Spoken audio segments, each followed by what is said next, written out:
Welcome to another episode of the Informed Chiropractor. This is Dr. MacDonald, your host, and today we are speaking with Dr. Damien O'Dwyer from Bournemouth in the UK, same place where the AECC school is, a chiropractic school in the UK.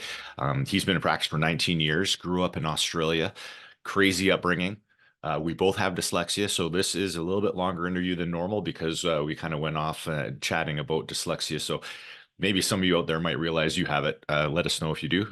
Hope you enjoy this interview. It's really fun. The cool thing about actually understanding that you have dyslexia is then you don't have to pretend you're having challenges anymore. You can kind of just say, it's just, I see half the words and I'm struggling through it. And so it's all good. And then we actually feel proud of ourselves because we were like, hey, we've come really far in our life with having to work like twice as hard and reading like 9 times slower than the rest of the population. It's funny because when I was starting to read The Underdog Curse, I thought, oh, I just assumed you were dyslexic. Not because of the way it was written. Sorry. That's because I had a whole bunch of help. That's because I had a whole bunch of help to write that. Yeah. But yeah, I just assumed it was something in the background. Yeah, maybe intuition. Yeah, 100%. Well, I think too, once you kind of understand that you have dyslexia yourself, and then just realizing that it's just a different way of learning, right? Brandy, she reads so fast, she'll just blast through a book like insanely quick. However, I can listen to an audiobook on like 2.5 times.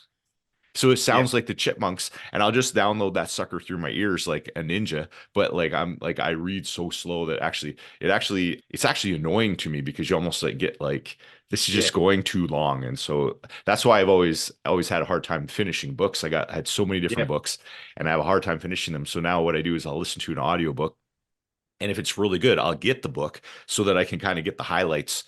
So I already know where the chapters are, and then I just jump right to it. So anyway, let's get into this. We have some cool things to talk about. You've been with us in the Informed Chiropractor for a while. You've been in the Vitality Shift. You've come to the MacDonald Safety Corridor protocol and the polyvagal stuff. So to get the very started, you have an interesting story on how you got into chiropractic in the first place. So just maybe tell the listeners, it's kind of a little bit of a different one. You didn't kind of come out of high school. You kind of already had a career before.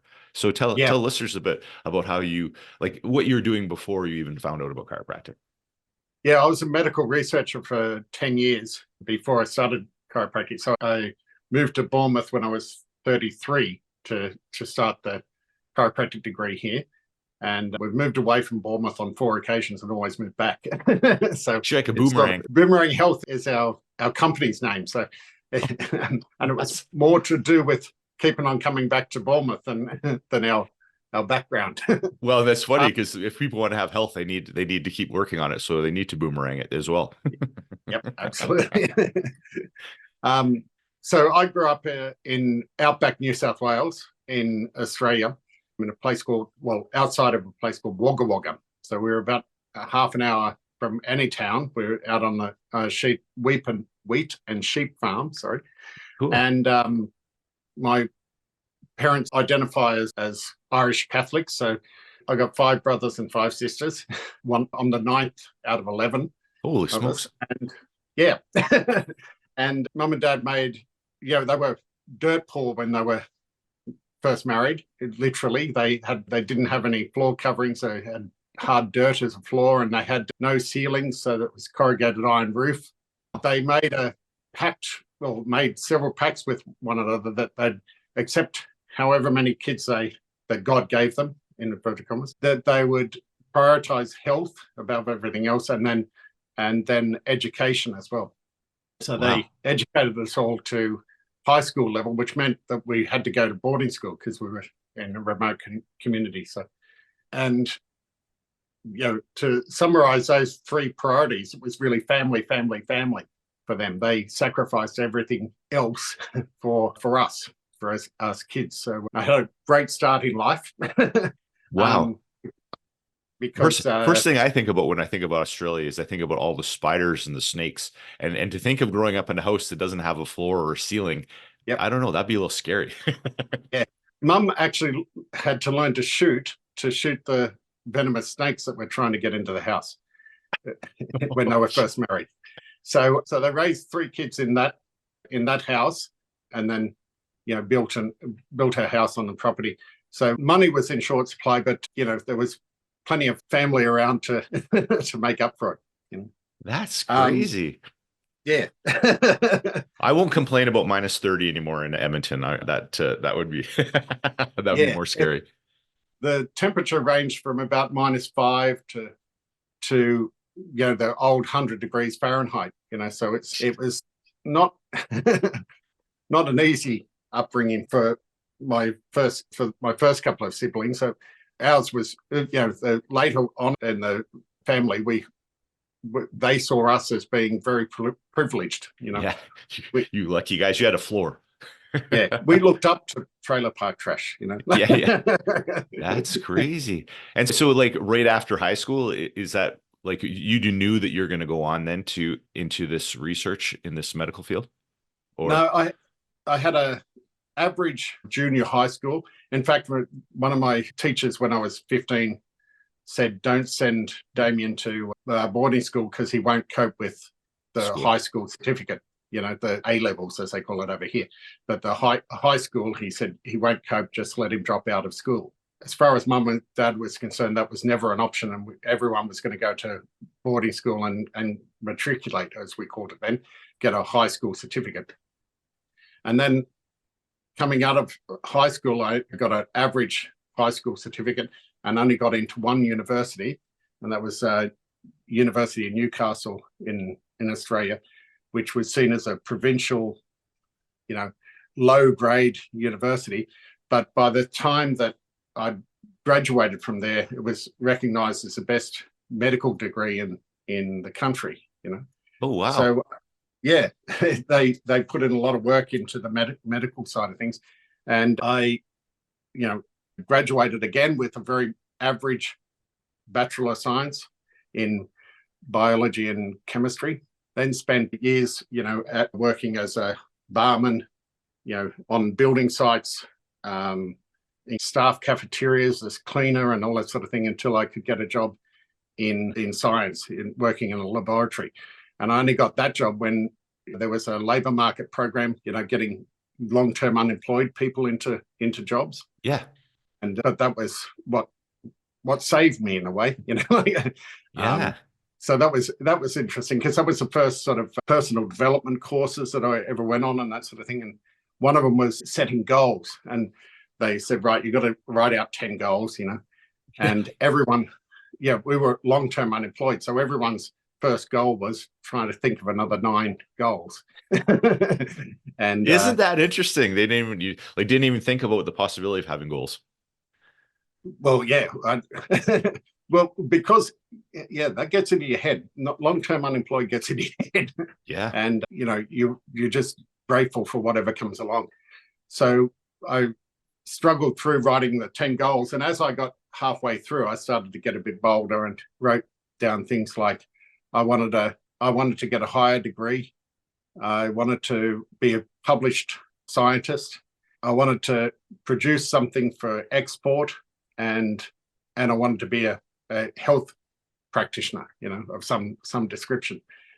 And it was weird, like after getting my PhD, packing up things and finding that list of 10 things and, just ticking them off as we went through, because, I'd done all but become a healthcare practitioner.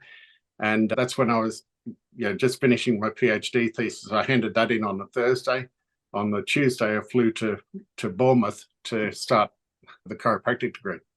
Tell me that story, because you said, was it Lindsay Rowe? You said that was when so just tell me a little bit about who's that and how because they were working with you at the time and they gave you the idea about being a chiropractor? Yeah. Lindsay Rowe is from Yorkerman Rowe. Terry Yorkerman. Lindsay Rowe wrote the textbook on skeletal radiology. Yeah. Okay. Yep. And he was a chiropractor, and then went into radiology, so became a DACBAR, and then continued his studies and did the medical course at University of Newcastle in Australia. And then he ended up heading up the medical imaging department across that entire health service, so half the state almost. And my brother, mentor in chiropractic, he's constantly saying you've got to become a chiropractor, and to talk to Lindsay Rowe. Yeah, because it's Yoakum and Rowe. Because now I remember that from the X-ray the X-ray textbooks. Yoakum and Rowe. That's awesome. Yeah. So I met with him and over lunchtime, and then I came back into my lab, and one of the women that I was working with at that time sort of said, "Oh, where have you been?" And I said, "Oh, I've just had lunch with Lindsay Rowe." I said, and she goes, "Oh, and what was that about?" And I said, "Well, you probably don't know this, but he was a chiropractor." And she goes, "Well, I do know that because this is the baby this is his baby that I'm carrying."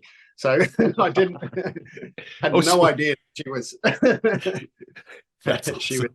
That was weird. That's funny. But Lindsay said to go to AECC in Bournemouth. I'd never heard of Bournemouth before, but he said that was the best place as far as he was concerned for the clinical year, because he said, what do you want out of it? And I said, I want to be coming out as a clinician, Yeah. And so that was how I got to pick Bournemouth, because up until then my brother was really pushing hard for Palmer, and he was hoping that Lindsay would back him up on that, but got a completely different answer. That's cool. And so I'm in Bournemouth ever since. Well, not ever since, but always like boomeranged ever since. Yeah, that's right. And so, had you ever been to England before? Just for a few weeks at a time, yeah. But had you ever been to Bournemouth before? No, never been to Bournemouth before. My wife had been on a visit,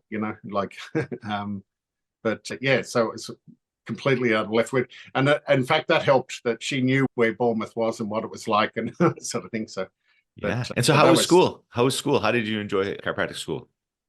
A lot better, because I found out I was dyslexic while I was doing my PhD. Well, actually, Abby, my wife, actually really diagnosed me with dyslexia, having no background in it. But she was doing all my proofreading for my PhD thesis, and she sort of picked up that if a word was this long, I would never falter on it. But to be or not to be, that was hard to read. Like to pick up on the little words, right? Yeah. And often I'd read something and think, wow, that's stunning. I thought it would be exactly opposite, and that's because I didn't see the word not.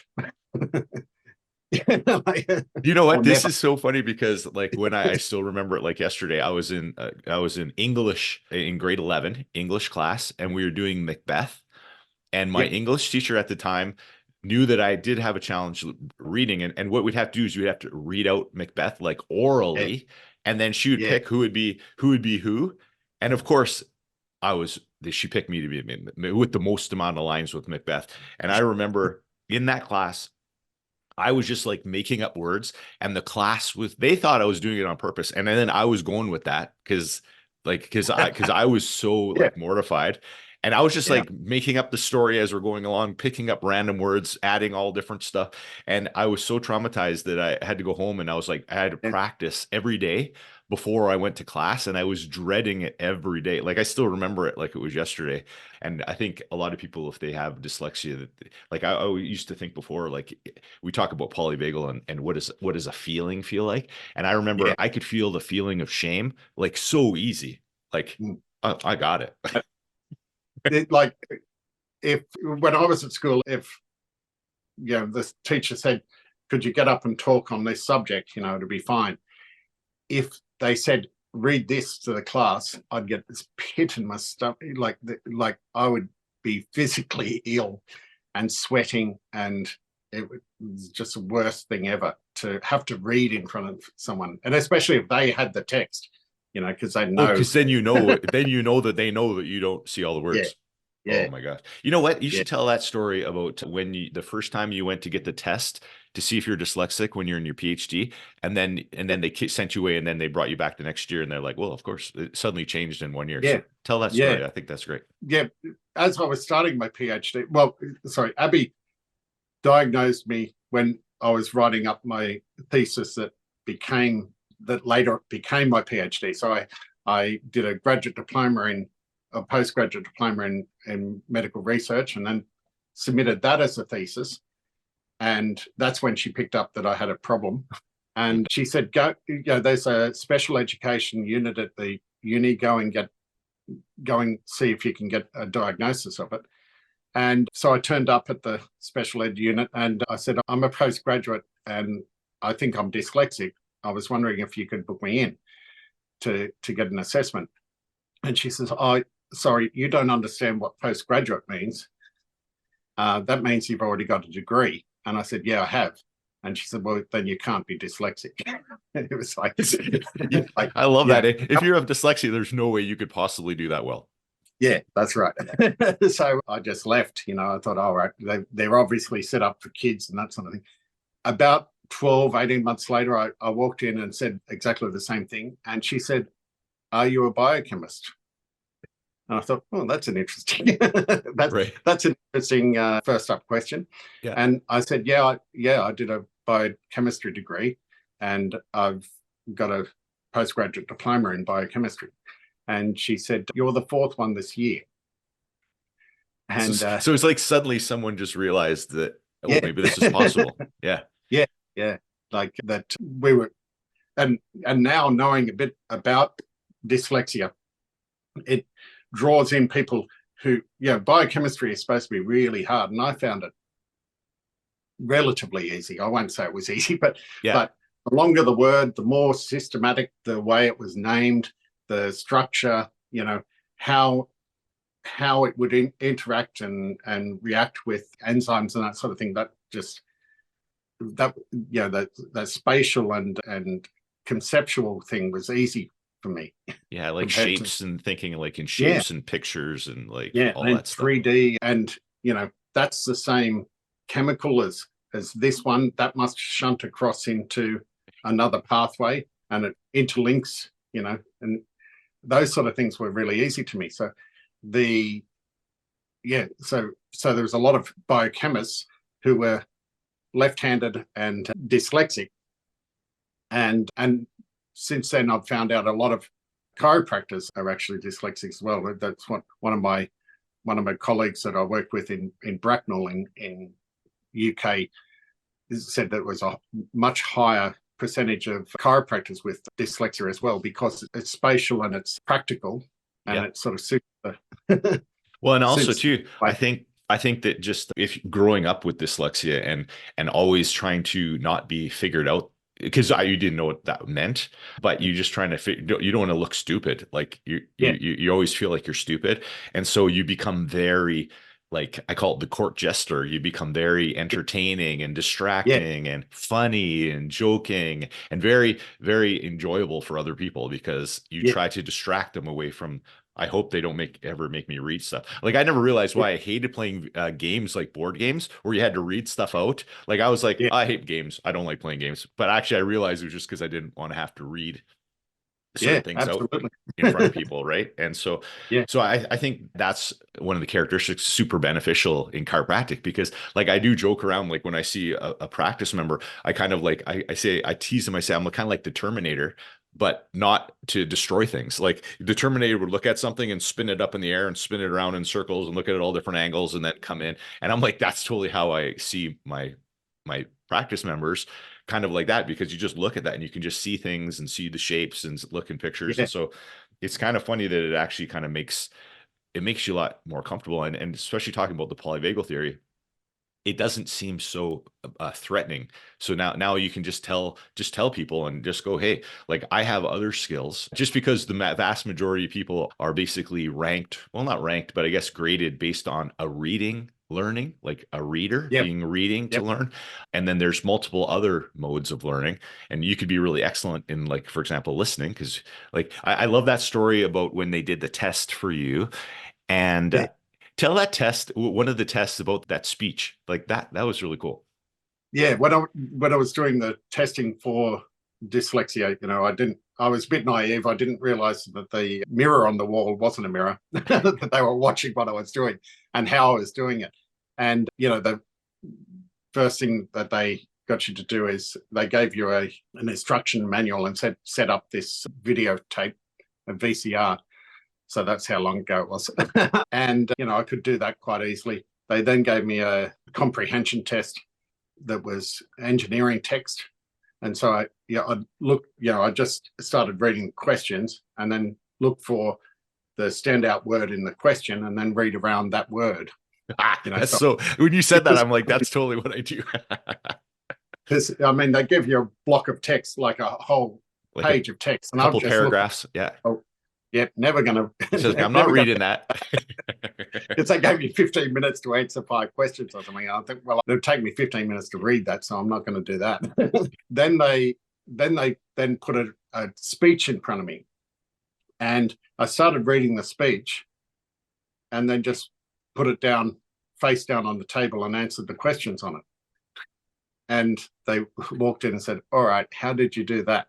And I said, "Oh, that speech was at my brother's graduation 3 years ago, and I was there."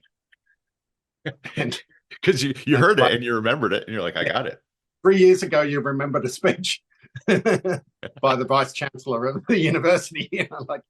And so, yeah, it was just that sort of like, once I heard something, and that's why I'd turn up to every lecture right the way through university and would listen. And try to take in as much information as I could, like that, and became a weather vane for the lecturer. So if I'd quite often be taking notes and look up and sort of have a look on my face, and they'd stop the lecture and say, "Okay, Damien, what question do you have?" And it was like, I'm thinking, we're in a room of 90 people. Why are you doing this? And it was because they knew that if I wasn't getting something, or if I wasn't following that, then so was a lot more of Other the people. class. They just weren't reacting to it. They were just writing down what they, Well, I think too, because you knew that if I don't hear it, I'm not going to get it. And they probably, like, a lot of times half pay attention in class because they'll just read it later. Yeah, that's right. Yeah, they read up on things and can return it that way, and I never could. So if it didn't make sense to me as someone was going through it, then so a lot of the university lecturers would come up to me and say, because I worked out once I got to university that there was something really weird about me, that I actually thought that I actually spent a lot of time thinking, right, and that wasn't particularly that common. So the questions that I had, the lecturers would see me as being at the top of the class, sort of thing, until the results came out for the exams. And then they'd think that I just had a meltdown, but I just could not get through an exam. I finished one exam in 4 years, and that was my highest mark, and I knew the least about that subject than any other. It's just that I could write down everything I knew about that subject in that time. Right. Yeah. Well, and again, I realize it took me 4 times to pass Canadian board exams because I knew all this stuff. It's just that you kind of get that, especially you get stressed. So I find that my eyes jump over words, like, and it takes so much energy to focus. It's funny now when I'm reading something, I actually feel myself floating outside my body, and I have to pull myself back in because it's like I'm getting distracted as I'm reading it. And so the more stress I'm under, and the more tired I'm under, the tighter I am, the less I can focus. And so now I totally know why it took me 4 times to pass those board exams. And it was just like it would have been so much nicer to know this beforehand, I tell you.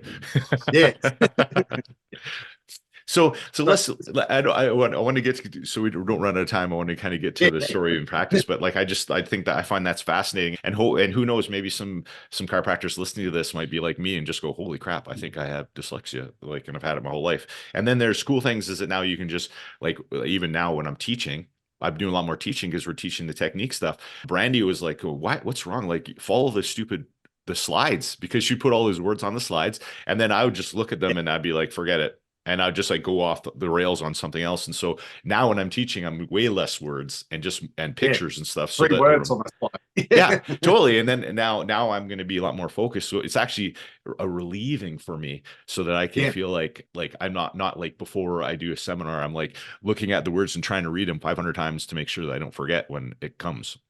And as a result, you're far more engaging as a speaker, because you're not relying on people following what you're reading out on a on a slide, but actually talking to them. Totally.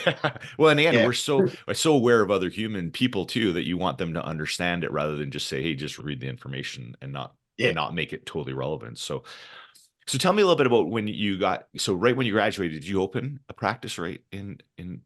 No, I worked for a group of clinics in the south of England, straight out of college, and I worked 2 years in a place called New Milton, which is just half an hour from here. Yeah. And then 2.5 years, and then decided I'd go back to Australia. So left that practice and came to Australia, went back to Australia. And that was great because I worked in a group called Healing Wave, and they were rock stars, you know.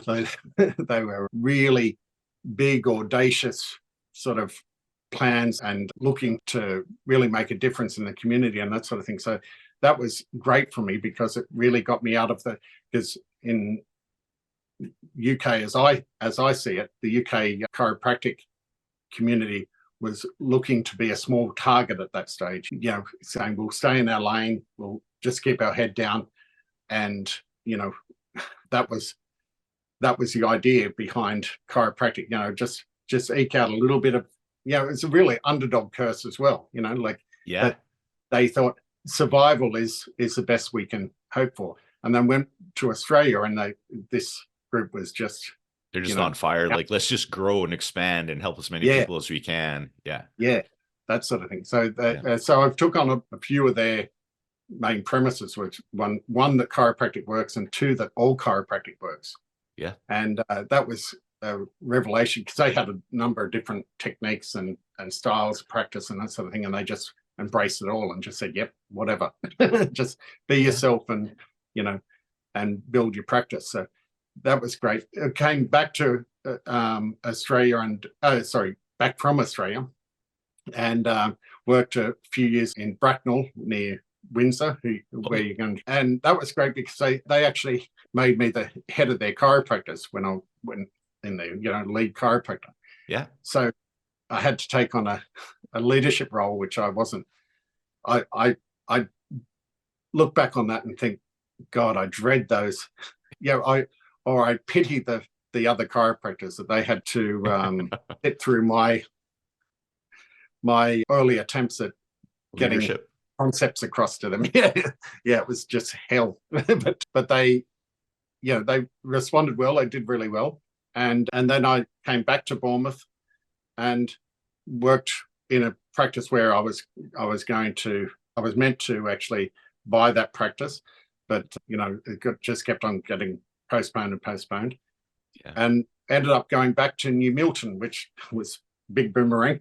Yeah.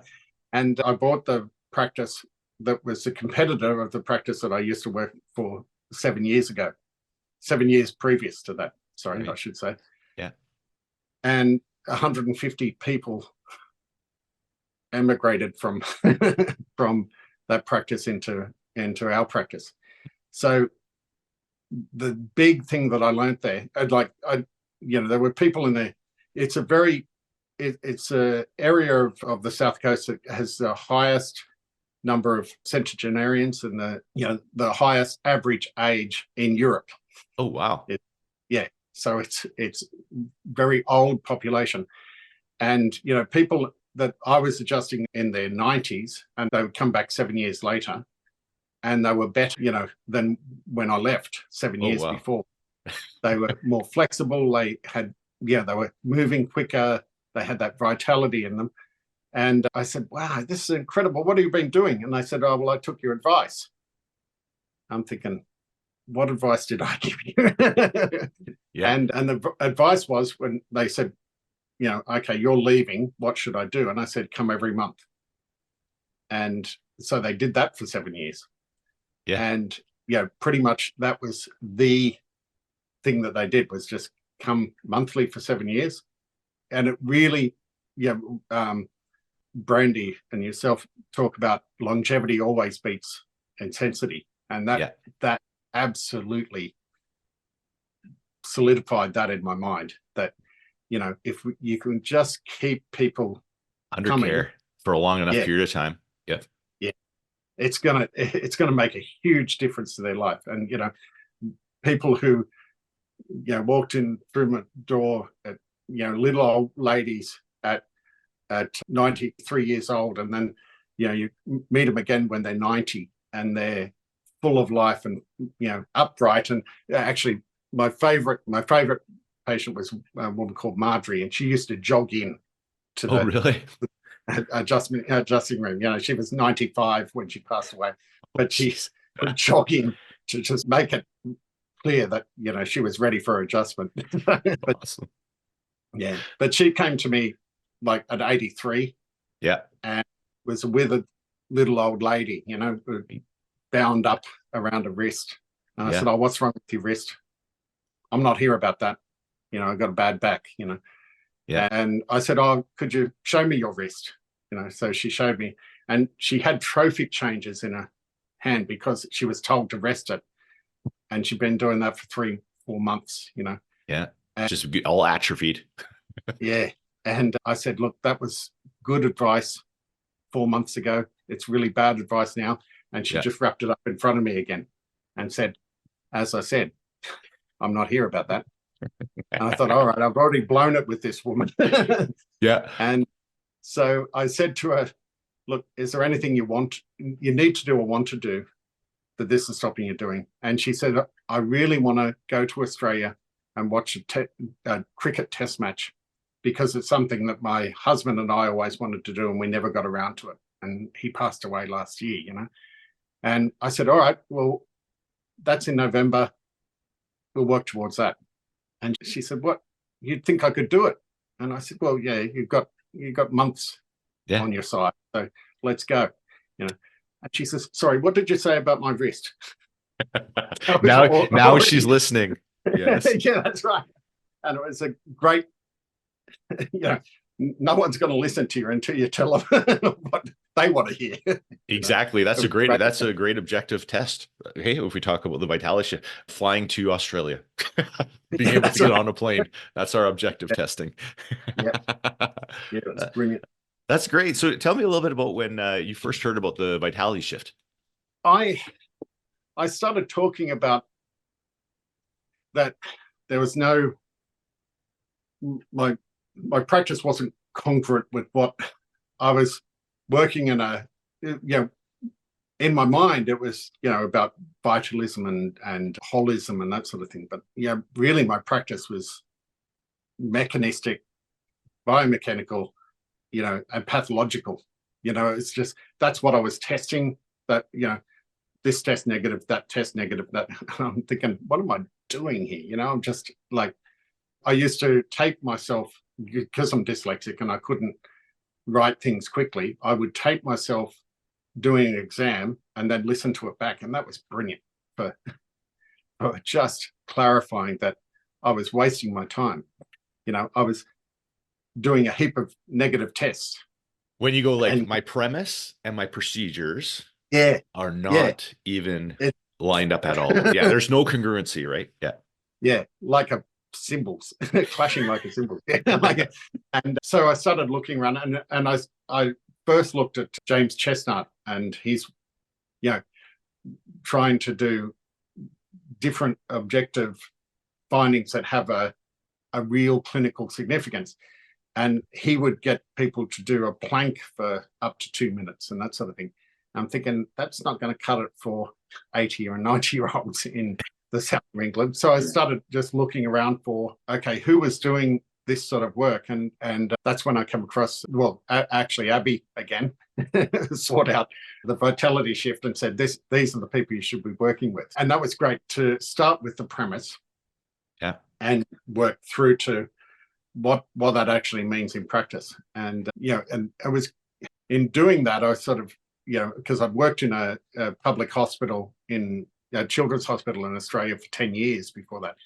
And, I never felt like when I came out of chiropractic college that I wasn't ready for practice. I was just ready to go, and I didn't realize how much that was, because I had seen that I've seen the medical profession in all its glory and with all its foibles as well, like, but I knew you in that culture, you by osmosis, you take in, what it is, what their premise is, and everyone accepts it. Everyone works within that those guidelines and that sort of thing, and then it becomes a pathological or a I didn't know the word salutogenesis until I started working with the vitality shift, and it was just like,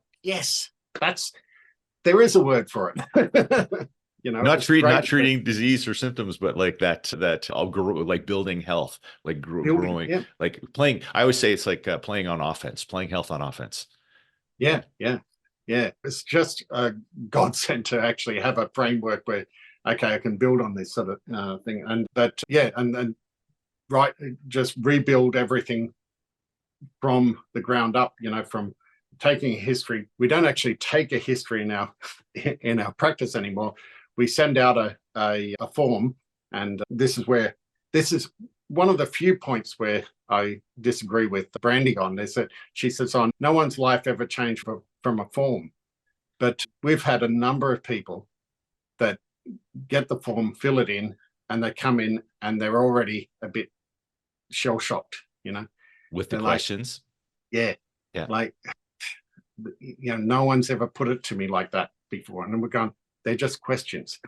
They're tick boxes a lot of the time, and the amount of times they have to tick a box, and already they're thinking, oh my God, these people know me, as they're ticking the boxes. And it's, we don't know them, but by the time that they fill in that form, we know them. Yeah. We know who they are, what,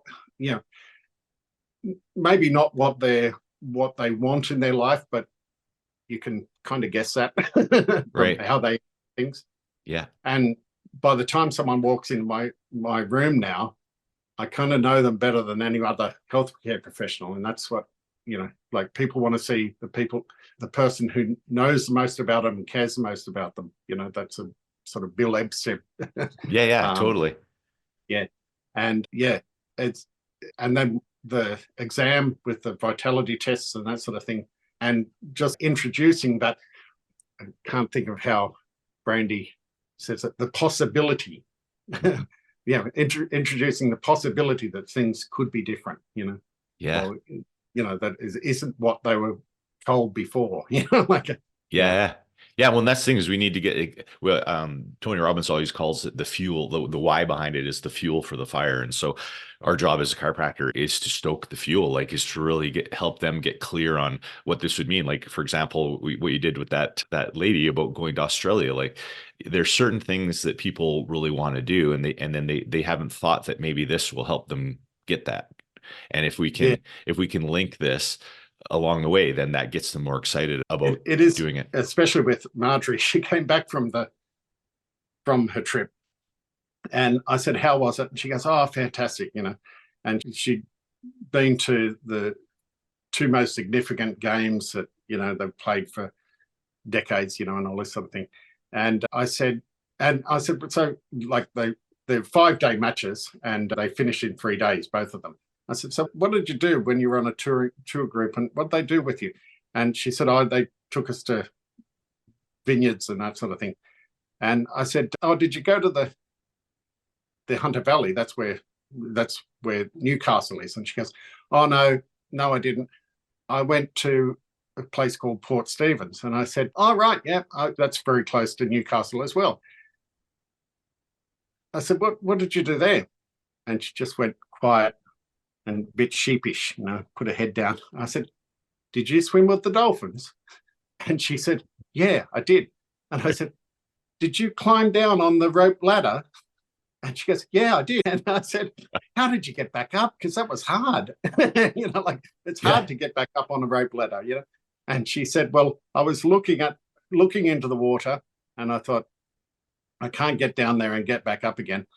And she said that the young bloke next to me said, go on, lady, get down there. And she goes, I won't be able to get back up. And he says, you'll get back up even if I have to put 2 hands on your arch ass cheeks and push you back into the boat. I'll do it. And she goes, and he was a good looking bloke, so I did it. But it was one of those things that she wasn't ever going to tell me that, because she thought, oh, I'll get into trouble. Yeah. I get that a lot, you're that's going to funny. get so mad at me, because I tried something. Yeah, we're about life and expression, right? We're not about the rules and like doing the least amount possible so you don't create damage or something in your life, right? So it's about life. So another question is, some of the stuff that we've done with the polyvagal theory, what are some of the insights that you've enjoyed about the polyvagal theory, and how have you kind of practically used some of those in your practice? It was great to do the safety corridor, because I didn't realize until then I was doing more and more visceral releases and that sort of thing, and never made the switch or never made the switch in my mind. That was a dorsal vagal and reactivating ventral vagal activation. I didn't even have that on my radar, and yet I knew, just from the symptomatology, I was doing a lot of visceral releases, and recognizing now that I was doing it more and more as the pandemic went on, that people were shutting down more and more. Yeah. And that period of like the lockdowns and that sort of thing, and what it did to people. Yeah. We had our record months and years in the depth of the lockdown, because we became the healthcare professional that would actually see someone face to face.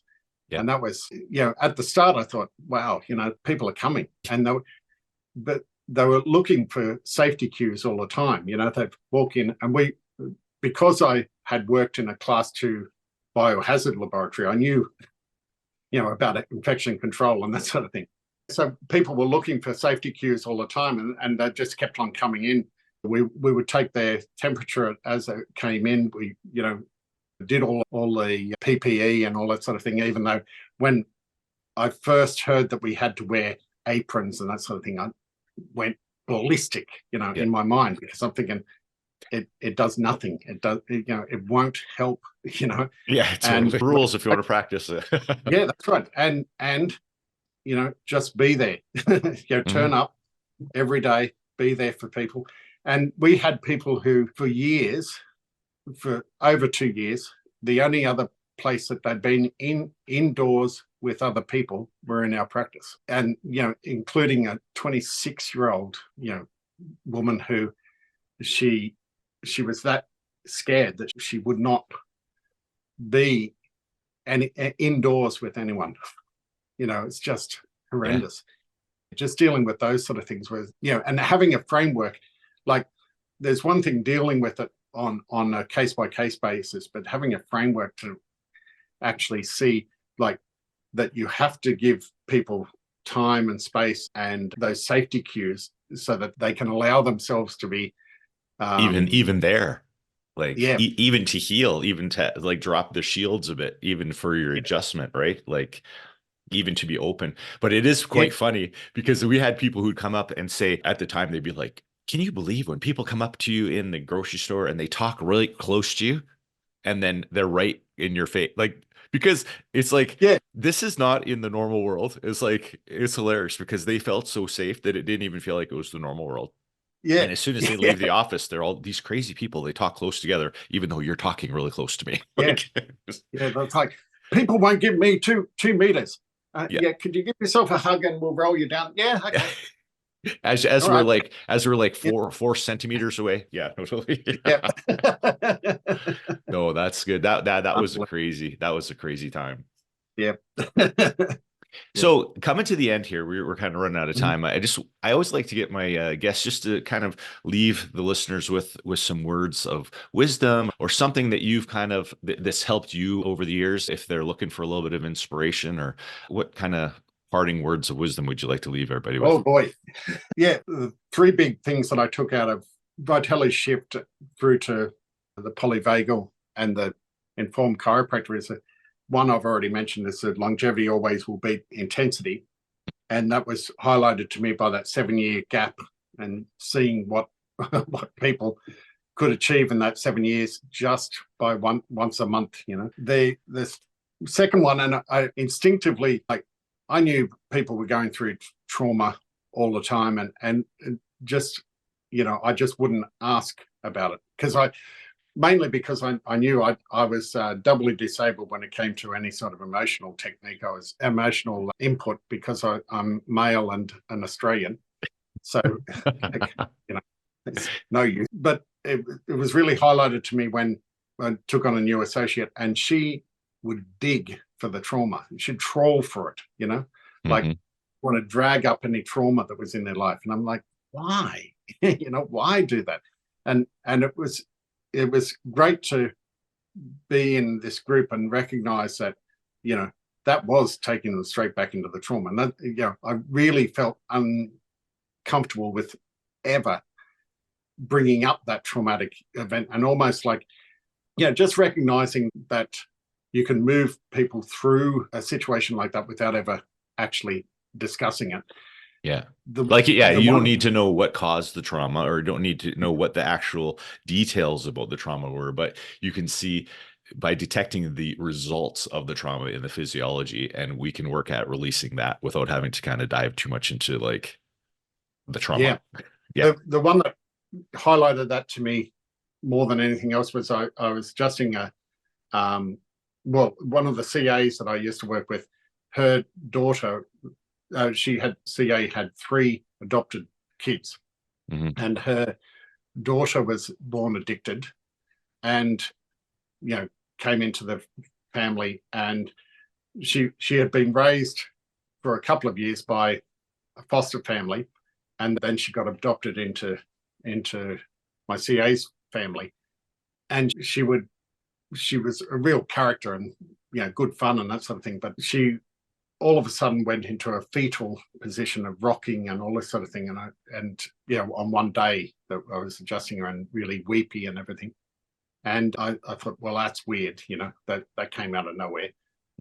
A year later,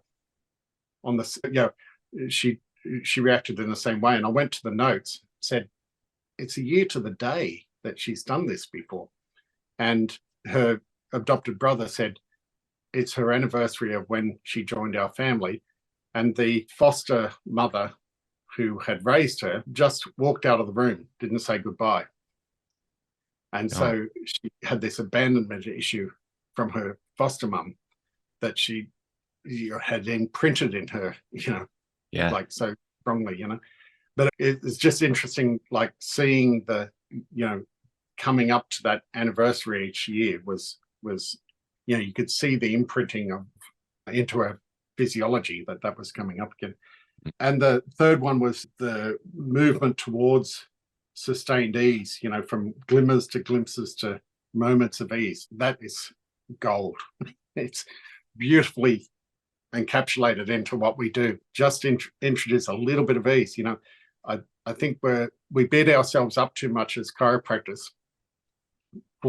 There's this thought in our mind that it's got to happen quickly, and all it has to do is happen. Again, going back to working in the public hospital system, they had a very, very clear intention and premise and purpose, but they weren't trying to do anything that was going to cut across, the time it takes. And I think as chiropractors, we've beaten ourselves up way too much on our results, and that they have to be quick, And part of that is because we've all seen those chiropractic miracles, and they're brilliant. But in my upbringing, I always saw chiropractors as absolute miracle workers. And that's what stopped me becoming a chiropractor for a lot of years, because I thought I could be a medical researcher and get a PhD in medical research, but to become a chiropractor was a massive step up. So I don't have the inferiority complex that a lot of other chiropractors about the profession. I have an inferiority complex about me as myself, a chiropractor. as a human.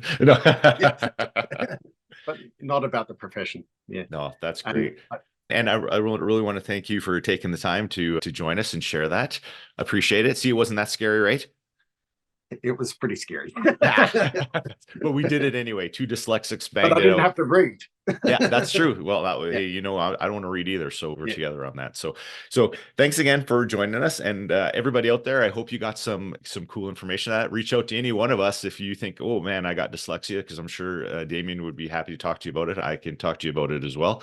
And you guys all take care, and we will see you again in a few weeks.